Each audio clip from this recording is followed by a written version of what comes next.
Capítulo 8. ¿Qué hacía entre tanto Perdita? Durante los primeros meses de protectorado, Raymond y ella habían sido inseparables.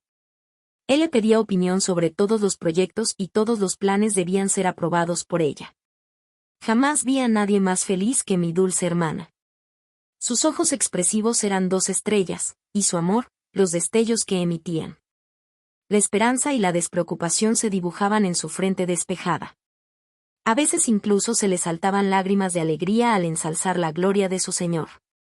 Su existencia toda era un sacrificio en su honor, y si en la humildad de su corazón sentía cierta autocomplacencia, ésta nacía de pensar que había hecho suyo al héroe absoluto de su tiempo, y que lo había conservado durante años, incluso después de que el tiempo hubiera apartado del amor su alimento más común. Ella, por su parte, seguía sintiendo exactamente lo mismo que al principio. 5 años no habían bastado para destruir la deslumbrante irrealidad de su pasión. La mayoría de los hombres rasgaban despiadadamente el velo sagrado de que se reviste el corazón femenino para adornar el ídolo de sus afectos. No así Raymond. Él era un ser encantador, y su reinado jamás menguaba, un rey cuyo poder nunca se suspendía. Aunque se le siguiera por los senderos de la vida cotidiana, el mismo encanto de su gracia y su majestad los adornaba. Tampoco se despojaba jamás de la deificación innata con que la naturaleza lo había investido. Perdita ganaba en belleza y excelencia bajo su mirada. Yo apenas reconocía ya a la hermana abstraída y reservada en la fascinante y abierta esposa de Raymond. Al genio que iluminaba su rostro se sumaba ahora una expresión de benevolencia que confería una perfección divina a su hermosura. La felicidad es, en su grado máximo, hermana de la bondad. El sufrimiento y la amabilidad pueden ir de la mano, y a los escritores les encanta representar tal conjunción. Existe una armonía enternecedora y humana en esa representación. Pero la felicidad perfecta es un atributo de los ángeles. Y quien la posee parece un ser angelical. Se ha dicho que el miedo es pariente de la religión, e incluso que la religión es su generadora, la que conduce a sus fieles a sacrificar víctimas humanas en sus altares. Pero la religión que nace de la felicidad es de una clase mejor, la religión que nos hace exclamar fervorosos agradecimientos y nos hace derramar el excedente del alma ante el Creador de nuestro ser. La que es progenitora de la imaginación y alimento de su poesía, la que otorga una inteligencia benévola a los mecanismos visibles del mundo y convierte la tierra en un templo cuyo pináculo es el cielo. Esa felicidad, esa bondad y esa religión habitaban en la mente de Perdita. Durante los 5 años que habíamos pasado juntos, en la comunión de nuestra dicha, la suerte que había tenido en la vida era tema recurrente de conversación para mi hermana. La costumbre y el afecto natural la llevaban a preferirme a mí, más que a Adrián o a Idris, como interlocutor en aquellas muestras desbordantes de alegría. Tal vez, aunque en apariencia fuéramos tan distintos, algún punto secreto de similitud, consecuencia de la consanguinidad, inducía su preferencia. Con frecuencia, cuando anochecía, paseaba con ella por los senderos umbríos del bosque, y la escuchaba alegre y comprensivo. La seguridad confería dignidad a sus pasiones, la certeza de una correspondencia plena no dejaba lugar en ella para deseos insatisfechos. El nacimiento de su hija, reproducción exacta de Raymond, supuso el colmo de su dicha y creó un vínculo sagrado e indisoluble entre ellos. A veces se sentía orgullosa de que la hubiera preferido a ella a las esperanzas de una corona. En ocasiones recordaba que había experimentado gran angustia cuando él se mostró vacilante en su elección. Pero el recuerdo de aquella desazón no hacía sino subrayar su alegría presente. Lo que había obtenido con esfuerzo le resultaba, una vez alcanzado, doblemente encomiable.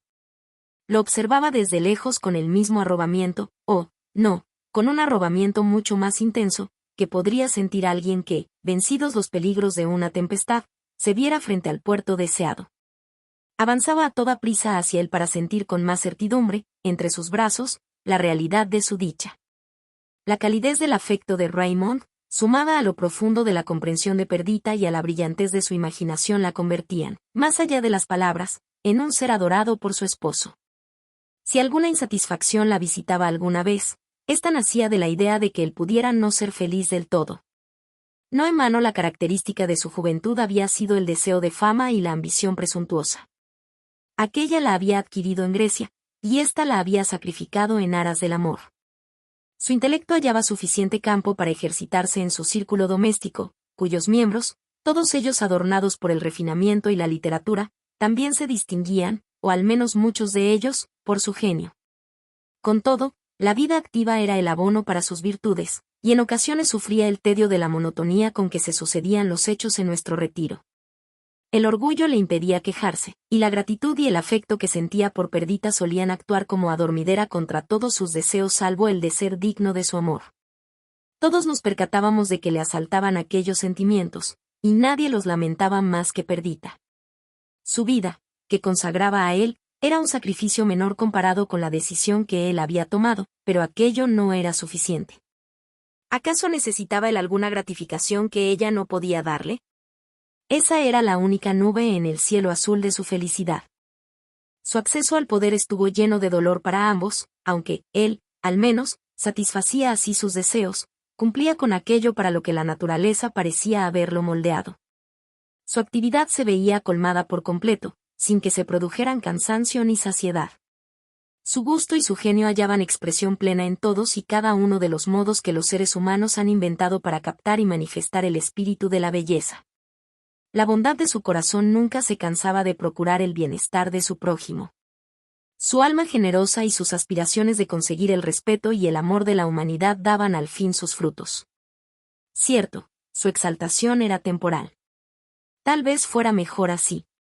El hábito no adormecería su disfrute del poder, y las luchas, decepciones y derrotas no le aguardarían al final de todo lo que expirase al alcanzar su madurez.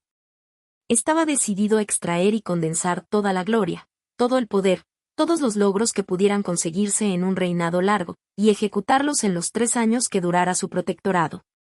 Raymond era un ser eminentemente social. Todo aquello de lo que ahora disfrutaba habría estado exento de placer para él si no hubiera podido compartirlo con otros. Pero en Perdita poseía todo lo que su corazón deseaba. Del amor que ella le profesaba nacía la comprensión. La inteligencia que demostraba la llevaba a entenderlo sin necesidad de que entre ellos mediaran las palabras. Durante los primeros años de su unión, sus cambios de humor, matizados por la contención que aplacaba su carácter, habían supuesto en Raymond cierto freno a la plenitud de sus sentimientos. Pero ahora que su serenidad inalterable y su conformismo tranquilo se sumaban a sus demás cualidades, el respeto que sentía por ella era tanto como su amor. Los años transcurridos favorecían la solidez de su unión. Ya no debían adivinar, avanzar a tientas tratando de intuir el mejor modo de complacer al otro, esperando que su dicha se prolongara, y a la vez temiendo que terminara. 5 años aportaban sobria certeza a sus emociones sin privarlos por ello de lo etéreo de su emoción. Habían tenido un hijo, lo que no había hecho menguar en absoluto el atractivo personal de mi hermana. Su timidez, que en ella casi había equivalido a incomodidad, se convirtió en aplomo sutil, y la franqueza sustituyó a la reserva como característica destacada de su fisonomía. Su voz iba adquiriendo un tono suave, interesante. Acababa de cumplir los 23, y el orgullo de su feminidad llenaba sus preciosos deberes de esposa y madre y le otorgaba todo lo que su corazón siempre había deseado. Raymond era 10 años mayor. A su belleza, dignidad y aspecto noble, añadía ahora gentil benevolencia, irresistible ternura y una atención delicada y franca a los deseos de los demás. El primer secreto que existió entre ellos fueron las visitas de Raymond a Evadne. La fortaleza y la hermosura de la infortunada griega le habían causado asombro. Al descubrir que ella demostraba por él un aprecio inquebrantable, él le preguntó, sorprendido, por cuál de sus actos merecía ser objeto de su amor apasionado y no correspondido. Así, Evadne se convirtió, durante un tiempo, en el objeto único de sus ensoñaciones. Y Perdita se dio cuenta de que los pensamientos y el tiempo de su amado se ocupaban en asuntos de los que ella no participaba. Mi hermana era por naturaleza ajena a los celos angustiados e infundados. El tesoro que poseía en el afecto de Raymond le era más necesario que la sangre que corría por sus venas, y con más motivo que Otelo podría haber afirmado. Estar dudoso una vez es decidirse una vez. En aquella ocasión no sospechó ninguna alienación de sus afectos, y más bien creía que el misterio se debía a alguna circunstancia relacionada con el alto cargo que ocupaba. Se sentía desconcertada y dolida. Empezó a contar los largos días, y los meses, y los años que habrían de transcurrir hasta que él regresara a la esfera de lo privado y se entregara de nuevo a ella sin reservas. Pero no se acostumbraba a que él le ocultara nada, y con frecuencia se lamentaba. Con todo, mantenía inalterada la convicción de que era la única que ocupaba un lugar en sus afectos. Y cuando estaban juntos, libre de temores, abría su corazón a la más completa dicha. El tiempo pasaba. Raymond, en plena carrera, se detuvo a reflexionar sobre las consecuencias de sus actos. Y, contemplando así el futuro, ante él aparecieron dos conclusiones: que debía mantener en secreto su relación con Evadne, y que si no lo hacía así Perdita acabaría por enterarse. La precaria situación de su amiga le impedía plantearse la posibilidad de alejarse de ella. Desde el primer momento había renunciado a mantener una conversación franca con la compañera de su vida, franqueza con que habría podido ganarse su complicidad. Ahora, el velo debía ser más grueso que el inventado por los celos turcos, y el muro más alto que el del torreón inexpugnable de Batek, para ocultarle las cuitas de su corazón y los secretos de sus acciones. Pero la idea le resultaba dolorosa hasta lo intolerable. La franqueza y la participación de lo social constituían la esencia de la naturaleza de Raymond.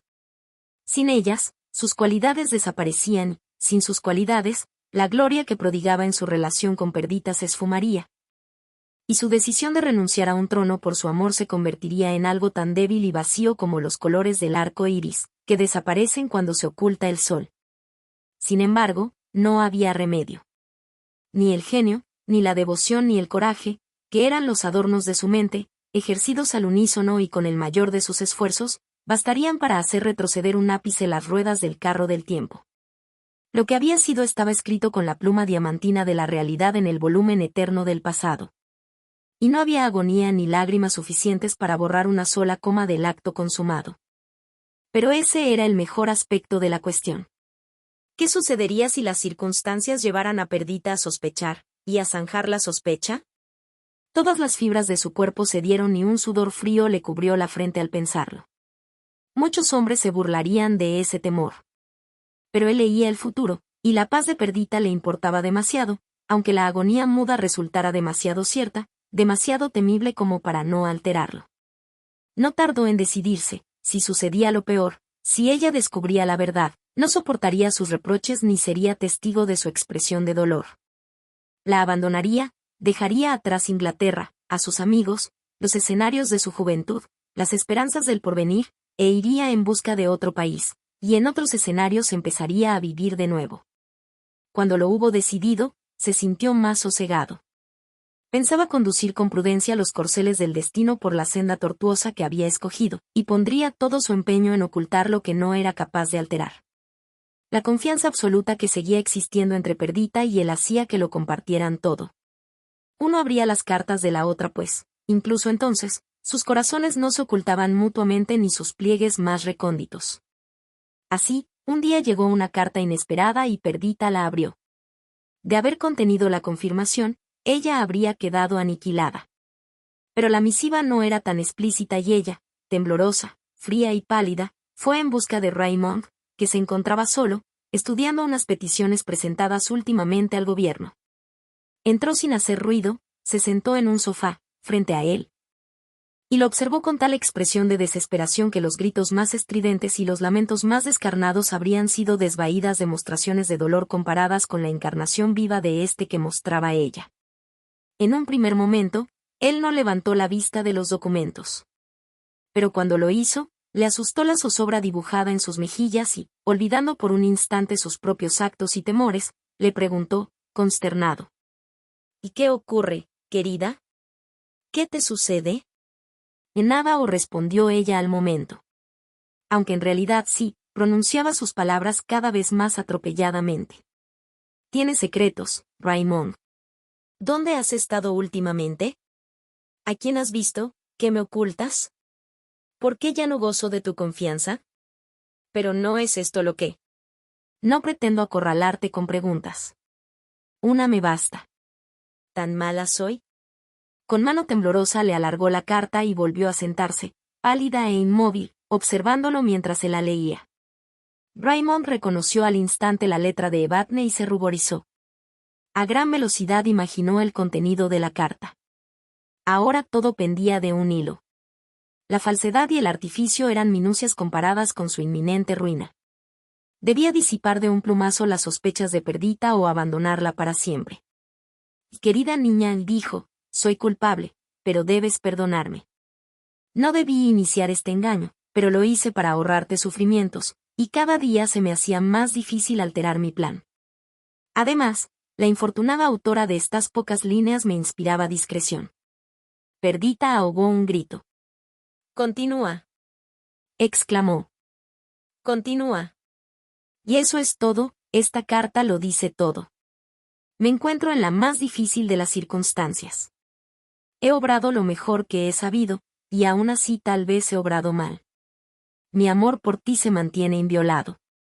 Perdita negó con la cabeza, vacilante. No puede ser, y dijo. Sé que no es así. Tú quieres engañarme, pero yo no me dejaré engañar. Te he perdido, me he perdido mi vida. ¿Y no me crees? Y le preguntó Raymond, altivo. Para creerte, exclamó ella, renunciaría a todo y moriría feliz, para sentir, después de muerta, que lo que dices es cierto. Pero no puede ser. Perdita, prosiguió Raymond. No ves el precipicio frente al que te hallas. Tal vez creas que no accedí a la línea de conducta que he seguido recientemente sin vacilaciones ni dolor. Sabía que era posible que despertara tus sospechas. Pero confiaba en que mi sola palabra bastara para disiparlas. Construí mi esperanza sobre tu confianza. ¿Crees que aceptaré ser interrogado y que mis respuestas se rechacen sin más? ¿Crees que aceptaré que se sospeche de mí, que tal vez se me vigile, que se me someta a escrutinio y que se desconfíe de mi testimonio? Todavía no he caído tan bajo. Mi honor no está aún tan manchado. Tú me has amado. Yo te he adorado. Pero todos los sentimientos humanos llegan a su fin. Dejemos que expire nuestro afecto, pero no consintamos en convertirlo en desconfianza y recriminación. Hasta ahora hemos sido amigos, amantes, no nos convirtamos en enemigos, en espías mutuos. No puedo vivir siendo objeto de sospecha, y tú no puedes creerme. Separémonos entonces. Exacto, exclamó Perdita. Sabía que acabaría así. ¿Acaso ya no estamos separados? ¿Acaso entre nosotros no se abre un río tan ancho como el mar, tan hondo como una cima? Raymond se puso en pie y, con voz entrecortada, los rasgos tensos, el gesto sereno, como el del aire antes de un temblor de tierra, respondió. Me alegro de que te tomes mi decisión tan filosóficamente. Sin duda representarás admirablemente el papel de esposa ultrajada. A veces te asaltará la sensación de que te has equivocado conmigo, pero la condolencia de tus familiares, la lástima del mundo, el bienestar que la conciencia de tu propia inocencia inmaculada te concederá. Será un bálsamo excelente. A mí no volverás a verme. Raymond se acercó a la puerta. Olvidó que todas y cada una de las palabras que había pronunciado eran falsas. Representaba su inocencia con tal convicción que a sí mismo se engañaba. ¿No lloran los actores cuando actúan sus pasiones imaginarias? Un sentimiento más intenso que la realidad de la ficción se apoderaba de él. Hablaba con orgullo. Se sentía herido. Perdita alzó la vista y vio la ira en su mirada.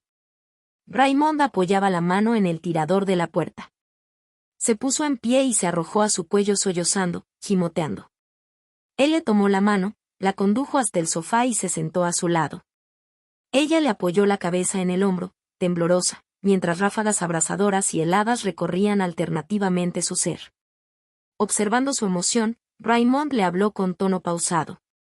Y el golpe se ha asestado. No me alejaré de ti sintiendo este disgusto. Te debo demasiado. Te debo 6 años de felicidad sin fisuras. Pero esos años ya han terminado. No viviré bajo sospecha, siendo objeto de los celos. Te amo demasiado.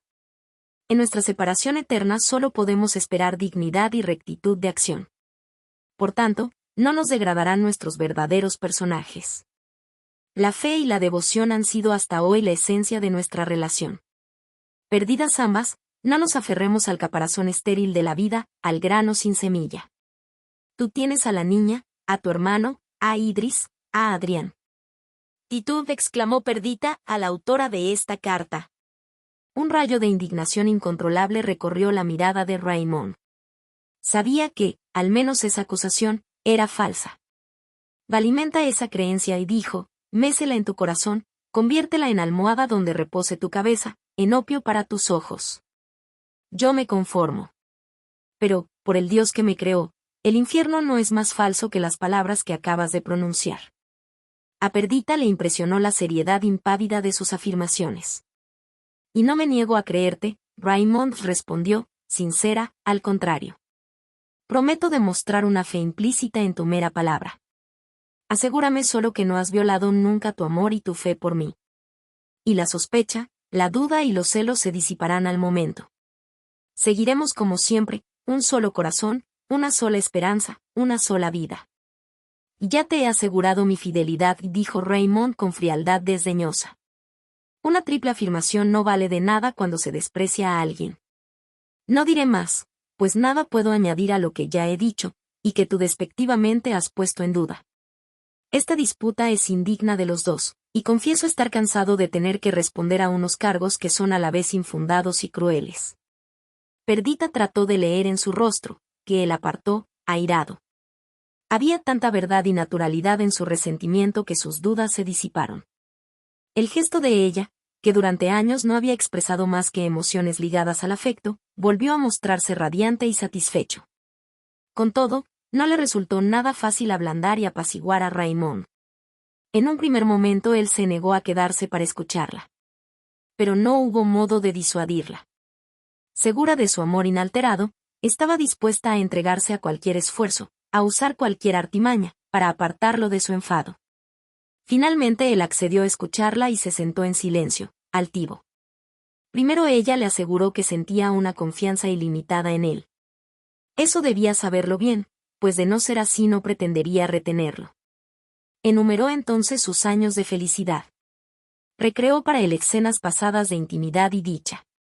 Imaginó en voz alta su vida futura, mencionó a su hijita y las lágrimas, inoportunas, inundaron sus ojos. Trató de contenerlas sin éxito y un sollozo quebró su voz. Hasta ese momento no había llorado. Raymond no pudo soportar aquellas muestras de dolor. Se sentía tal vez algo avergonzado del papel de hombre ultrajado que representaba, cuando en realidad era él el causante del ultraje. Y en ese instante sintió un amor absoluto por Perdita. La curva de su nuca, los rizos resplandecientes, el ángulo de su cuerpo eran para él motivo de profunda ternura y admiración.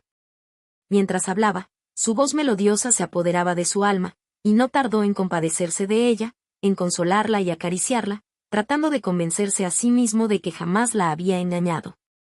Raymond abandonó el despacho tambaleante, como quien acaba de ser sometido a tortura y aguarda impaciente que vuelvan a infligírsela.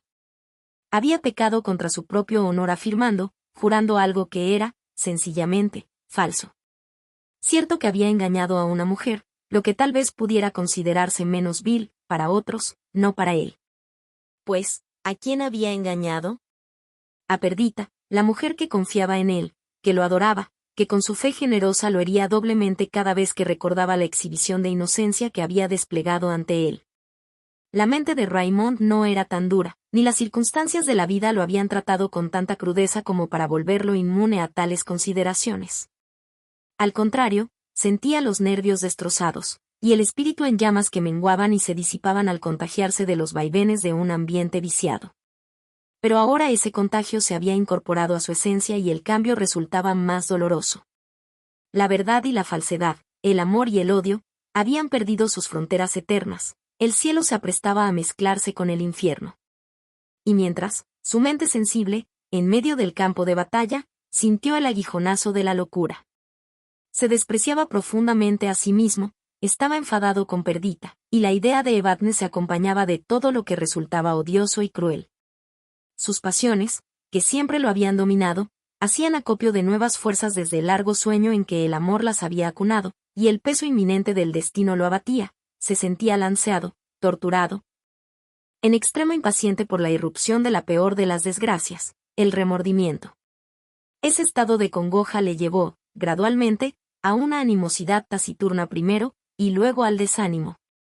Sus inferiores, e incluso sus iguales, si es que en el cargo que ocupaba tenía alguno, se sorprendieron al hallar ira, amargura y sarcasmo en quien antes destacaba por su dulzura y benevolencia.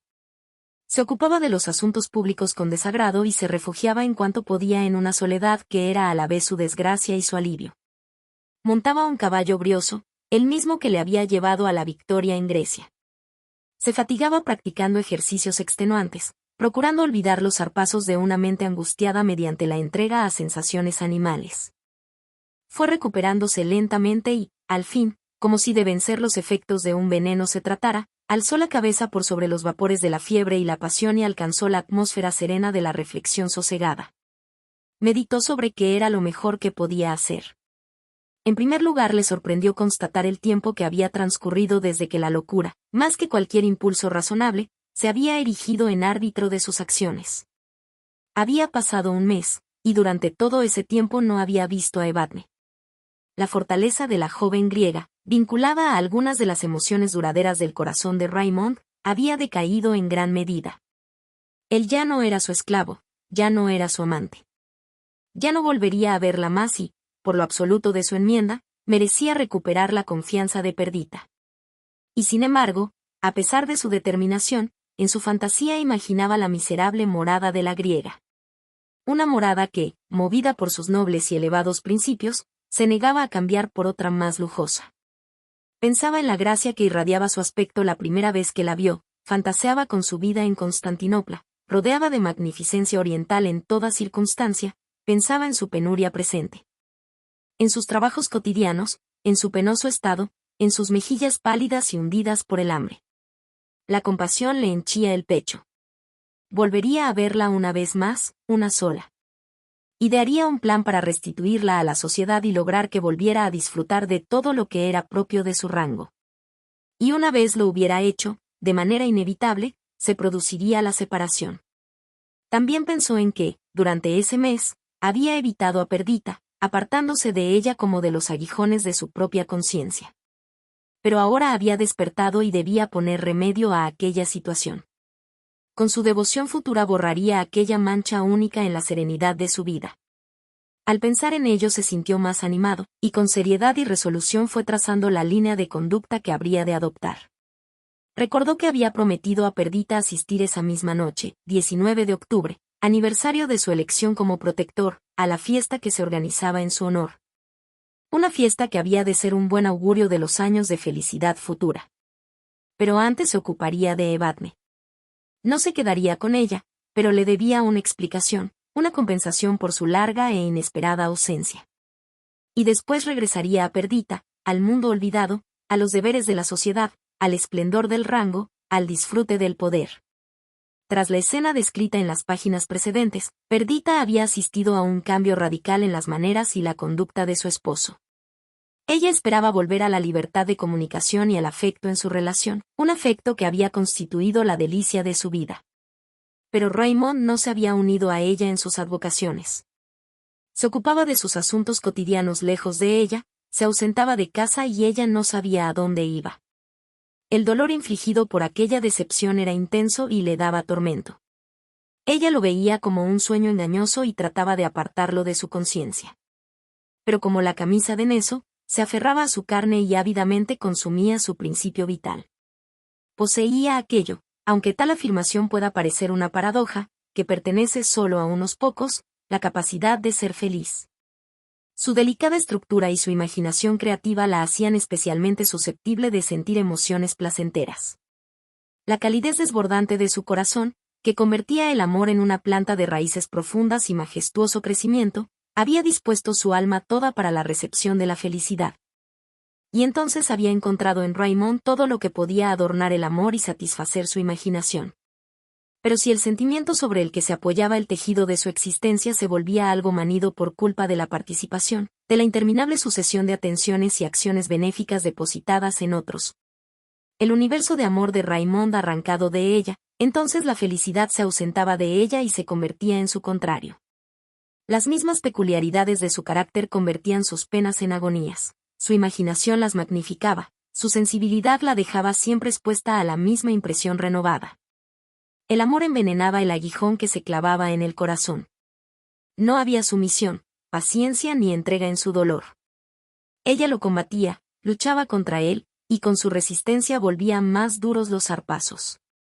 La idea de que él amaba a otra regresaba a ella una y otra vez. Para hacerle justicia, admitía que Raymond sentía por ella un tierno afecto, pero conceder un premio menor a alguien que, en la lotería de la vida futura, ha soñado con poseer decenas de miles, es causarle una decepción mayor que si no ganara nada. El afecto y la amistad de él podía resultar inestimable, pero, más allá de ese afecto, más profundo que la amistad, se ocultaba el tesoro indivisible del amor. La suma completa era de tal magnitud que ningún aritmético sería capaz de calcular su valor. Y si se sustraía de ella la porción más pequeña, si se daba nombre a sus partes, si se separaba por grados y secciones, como la moneda del mago, como el oro falso de la mina, se convertía en la sustancia más vil. El ojo del amor encierra un significado, existe una cadencia en su voz, una irradiación en su sonrisa, el talismán cuyo encantamiento solo uno puede poseer. Su espíritu es elemental, su esencia, simple, su divinidad, unitaria. El corazón y el alma misma de Raymond y Perdita se habían fundido, como dos arroyos de montaña que se unen en su descenso y murmuran y discurren sobre los guijarros resplandecientes, junto a flores que son como estrellas. Pero si uno de los dos abandona su carrera esencial, o queda retenido por algún obstáculo, el otro ve menguar su caudal. Perdita sentía aquella disminución de la marea que alimentaba su vida. Incapaz de soportar el lento marchitarse de sus esperanzas, se le ocurrió un plan con el que pensaba poner fin a ese periodo de tristeza y recobrar la felicidad tras los recientes y desastrosos acontecimientos. Estaba a punto de cumplirse un año del nombramiento de Raymond como protector. Era costumbre celebrar ese día con una fiesta espléndida. Eran varios los sentimientos que impulsaban a Perdita a duplicar la magnificencia del evento. Y sin embargo, mientras se preparaba para la velada, se preguntaba por qué se tomaba tantas molestias en celebrar tan suntuosamente un hecho que, a sus ojos, marcaba el inicio de sus sufrimientos.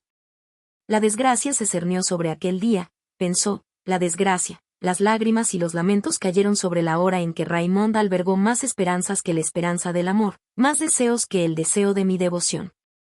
Y 3 veces dichoso será el momento en que me será devuelto. Dios sabe que deposito mi confianza en sus promesas, y creo en la fe que ha proclamado, y sin embargo, de ser así, no perseguiría lo que estoy resuelta a conseguir. Deben transcurrir 2 años más de este modo, nuestra alienación aumentando día a día, cada acto convertido en una piedra que sirve para levantar el muro que nos separa. No, Raymond mío, mi único amado, sola posesión de Perdita. Esta noche, durante la espléndida recepción, en estas suntuosas estancias, en compañía de tu llorosa niña nos reuniremos todos para celebrar tu abdicación. Por mí, en una ocasión, renunciaste a la corona. Fue en los días primeros de nuestro amor, cuando no podía estar segura de nuestra felicidad y me alimentaba solo de esperanzas. Ahora ya conoces por experiencia todo lo que puedo darte, la devoción de mi alma, el amor inmaculado, mi sumisión inquebrantable a ti. Debes escoger entre todo ello y tu protectorado. Esta, noble orgulloso, es tu última noche. Perdita ha puesto en ella todo lo magnífico y deslumbrante que tu corazón más ama, pero cuando salga el sol deberás alejarte de estos espléndidos aposentos, de la asistencia de los notables, del poder y la elevación, para regresar a nuestra morada del campo. Yo no aceptaría una inmortalidad de dicha si para lograrla hubiera de soportar aquí una semana más. Meditando su plan, dispuesta a proponérselo, llegada la hora, y decidida a insistir en que él lo aceptara, segura de que la complacería, el corazón de Perdita se sintió liberado de su carga, exaltado.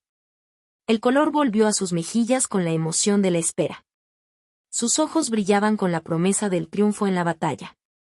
Habiéndose jugado el destino a una sola carta, y con la seguridad de ganar la partida, ella, de quien escrito que llevaba el sello de reina de naciones en la frente, se alzó entonces por encima de la humanidad y, revestida de un poder sereno, pareció detener con un solo dedo la rueda de los hados.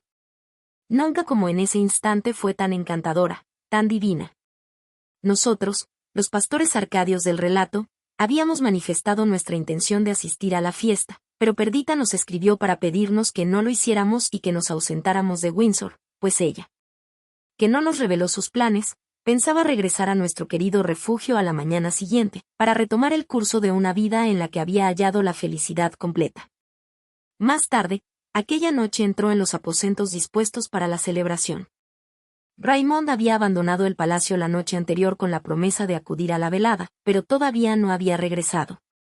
Sin embargo, ella estaba segura de que finalmente llegaría. Y cuanto más parecía abrirse la brecha de la crisis, más segura estaba ella de que lograría cerrarla para siempre. Era, como he dicho, 19 de octubre, bien entrado el lúgubre otoño. El viento ululaba, los árboles medio desnudos se despojaban del recuerdo de su ornato estival. El aire, que inducía a la agonía de la vegetación, aparecía hostil a toda alegría y esperanza. La decisión que había tomado Raymond le había alegrado el ánimo, pero a medida que moría el día, su humor se ensombrecía. Primero debía visitar a Evadne, y después dirigirse deprisa al palacio del protectorado. Mientras caminaba por las callejuelas del barrio donde vivía la desdichada griega, su corazón se le encogía al pensar en lo mal que se había portado con ella. En primer lugar, había consentido que permaneciera en aquel estado de degradación, y después, tras una breve ensoñación desbocada, la había abandonado a su triste soledad, su ansiosa conjetura, su amarga, insatisfecha esperanza. ¿Qué habría hecho ella mientras tanto? ¿Cómo habría resistido su ausencia y abandono? La luz se extinguía en aquellos callejones, y cuando se abrió la puerta que también conocía, la escalera apareció envuelta en tinieblas. Subió por ella a tientas, entró en el desván y encontró a Evadne tendida en el lecho, muda, casi sin vida. Llamó a voces a los vecinos, pero estos no supieron decirle nada, salvo que nada sabían. Para él su historia estaba clara y diáfana como el remordimiento y el horror que clavaba en él sus arpas. Cuando se vio desamparada por él, perdió las ganas de recurrir a sus advocaciones más frecuentes. El orgullo le impedía pedirle ayuda a él. Dio la bienvenida al hambre, que para ella era la custodia de las puertas de la muerte, entre cuyos pliegues, sin pecado, no tardaría en hallar reposo. Nadie acudía a verla mientras sus fuerzas flaqueaban. Si moría, donde se hallaría constancia de un asesinato que pudiera compararse, en su crueldad, al que él habría cometido? ¿Qué ser abyecto más cruel en su maldad? ¿Qué alma condenada más merecedora de la perdición eterna? Mandó buscar a un médico. Pasaban las horas, que la incertidumbre convertía en siglos. A la oscuridad de la larga noche otoñal siguió el día, y solo entonces su vida pareció a salvo. Entonces ordenó su traslado a un lugar más cómodo y permaneció a su lado para asegurarse de que seguía reponiéndose. Cuando se hallaba así atenazado por la zozobra y el miedo, había recordado la fiesta que Perdita había organizado en su honor. En su honor, mientras la desgracia y la muerte se iban grabando, indelebles, sobre su nombre, en su honor, cuando por sus crímenes merecía el cadalso. Aquella era la peor de las burlas. Y sin embargo Perdita lo esperaba. Escribió unas líneas inconexas en un pedazo de papel en las que le informaba de que se encontraba bien, y ordenó a la casera que lo llevara a palacio y lo pusiera en manos de la esposa del protector. La mujer, que no lo había reconocido, le preguntó desdeñosa cómo creía que iba a recibirla la primera dama, nada menos que el día en que tenía lugar una celebración. Raymond le entregó su anillo para asegurarle el crédito de los sirvientes. Así, mientras Perdita se ocupaba de los invitados y aguardaba impaciente la llegada de su señor, un mayordomo le hizo llegar la alianza y le informó de que una mujer pobre traía una nota que debía entregarle en mano. La misión que le había sido encomendada asusó la vanidad de la vieja chismosa, a pesar de no comprender su alcance pues, en realidad, seguía sin sospechar que el visitante de Evadne fuera Lord Raymond. Perdita temía que se hubiera caído del caballo o que hubiera sufrido algún otro accidente, hasta que las respuestas de la mujer despertaron en ella otros miedos. Recreándose en un engaño ejercido a ciegas, la mensajera entrometida, si no maligna, no le habló de la enfermedad de Evadne. Pero sí le hizo un relato detallado de las frecuentes visitas de Raymond, salpicando su narración de unos detalles que, además de llevar a Perdita a convencerse de su veracidad, acentuaban la crueldad y la perfidia de Raymond. Y lo peor del caso era que su ausencia de la fiesta, que en su mensaje ni siquiera mencionaba, le parecía, a partir de las desgraciadas insinuaciones de aquella mujer, el más mortífero de los insultos.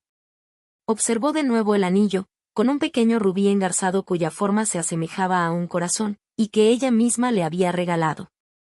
Observó la letra del mensaje, que le resultaba inconfundible, y repitió sus palabras para sus adentros: te ordeno, te ruego, que no permitas que los invitados se extrañen de mi ausencia.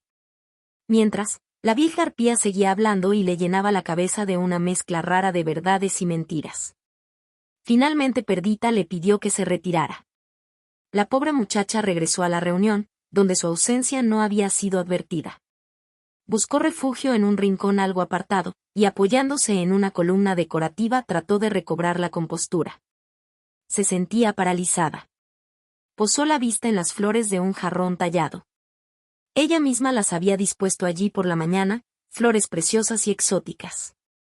Incluso ahora, abrumada como estaba, observaba sus colores brillantes, sus formas angulosas. ¡Qué divina encarnación del espíritu de la belleza!, exclamó.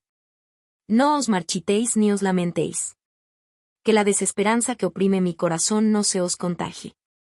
¿Por qué no seré yo partícipe de vuestra insensibilidad, de vuestro sosiego? Se detuvo. Y ahora, a mis tareas, o prosiguió mentalmente. Mis invitados no deben percatarse de la verdad, ni en lo que concierne a él ni en lo que concierne a mí. Obedezco. Nadie sabrá nada, aunque caiga muerta apenas el último de los asistentes abandone el palacio. Ellos contemplarán los antípodas de lo que es real, pues yo, ante ellos, apareceré viva, cuando en verdad estoy muerta.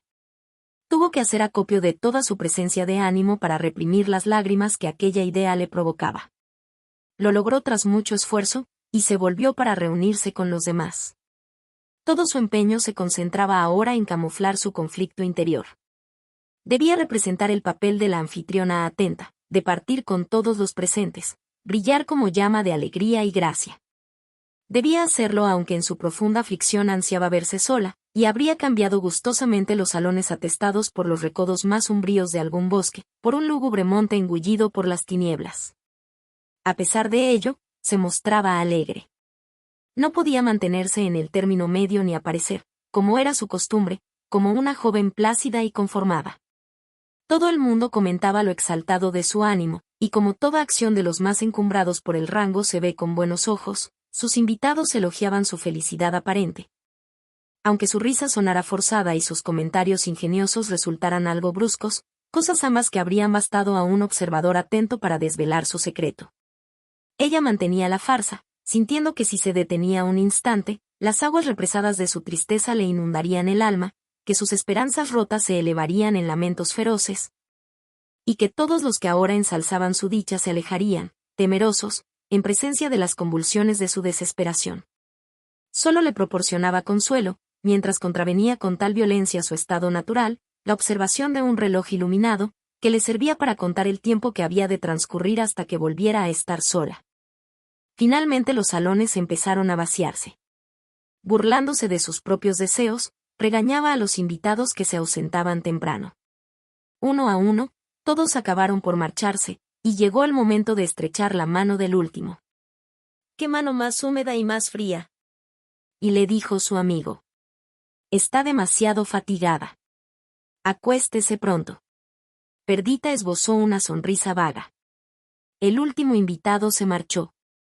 El traqueteo del carruaje, que se perdía en la calle, confirmaba que al fin estaba sola.